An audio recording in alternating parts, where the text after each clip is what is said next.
Bovine Respiratory Disease Complex, BRDC, of calves and growing cattle. The pathogens, clinical forms, risk factors, and control and prevention of diseases. So for BRDC, for the pathogens, it's multifactorial. It starts off as viral, but then bacteria cause secondary infections.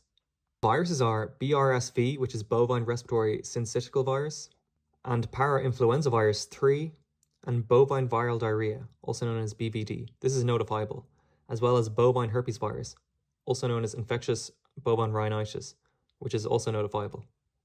The bacteria are Mannheimia hemolytica, Pasteurella multisida, and Haemophilus somni, and Mycoplasma bovis.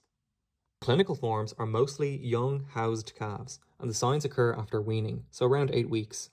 Between 3 and 9 months old is when the highest occurrence of this condition occurs. There is often chronic pneumonia, as there's a slow onset. But there can also be acute pneumonia with an acute sudden onset. It is an airborne infection.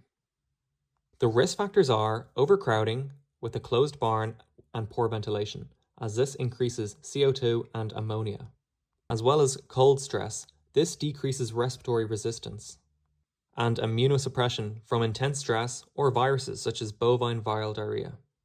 Factors are early weaning, improper colostrum intake, and the breed such as Friesians and Jerseys are more likely to get it, and stress from transport or shipping. It's known as shipping fever.